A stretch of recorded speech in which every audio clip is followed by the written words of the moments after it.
পারবে না। ও কিছুতেই চান করবে না রঞ্জু। ও একদিন ওর বগলের দুর্গন্ধ শুকিয়ে আমাকে অজ্ঞান করে দিয়েছিল। আমি কিন্তু বৌদি নই জয়ন্ত। বৌদি তোমার বগলের গন্ধ সহ্য করে নিলেও আমি কিন্তু তোমার বগলের দুর্গন্ধ সহ্য করব না। আমার নাম রঞ্জুদা। আজ পর্যন্ত কারো বগলের দুর্গন্ধ শুকিনি, আজও শুকবো না। স্নান তোমাকে করতেই হবে, প্রয়োজন হলে জীবনের শেষ চান।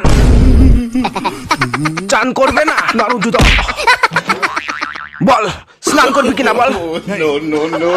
দেখো জয়ন্ত, আমি তোমাকে শেষবারের মতো বলছি, স্নান করবে কিনা বল। না, আপনি আমাকে মারতে মারতে মেরে ফেললেও চান আমি করতে পারবো না রঞ্জুদা। খুব ঠান্ডা লাগে।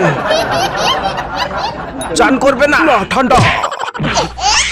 রঞ্জু ছেড়ে দে ওকে। রঞ্জু ছেড়ে দেবো? হ্যাঁ ছেড়ে দে।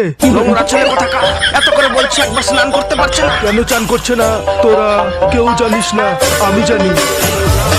জয়ন্ত যদি চান করে তাহলে আর ও হয়তো কোনোদিন বাবা ডাক শুনতে পারবে না। বাবা হতে পারবে না? জয়ন্তকে হঠাৎ একদিন পাড়ার লোকে ধরে স্নান করিয়েছিল। তারপরে জয়ন্তর টুনটুনিটা ঠান্ডায় একেবারে ছোট হয়ে গিয়েছিল। তোকে আর চান করতে হবে না রে। আমি সব সহ্য করতে পারি, কিন্তু কম্বলের ভিতরে পা দিলে আমি সেই গন্ধ সহ্য করতে পারি না। আর তোমার পাদের খুবই দুর্গন্ধ হয়। আমার পা এসেছিল তাই পেয়েছি, তার জন্য তুমি আমাকে দোষ দিচ্ছ কেন? তোমার দোষ এটাই যে তুমি তোমার পায়খানা চেপে পেট ফুলে থাকলেও শীতের ভয়ে পায়খানা করো না, আর গ্যাসগুলো কম্বলের মধ্যেই ছাড়ো। ভবিষ্যতে আর কোনোদিন তোমার পা দিলে কম্বলের ভিতরে তুমি পাতবে না। তুমি বা তোমার মা পাদলে তখন তোমাদের নাকে গন্ধ লাগে না? তোমার মা তো সারাদিন বড়ম বড়ম করে পাদ মারে। একদিন তো তোমার মা পাততে পাততে হেসেই ফেলেছিল।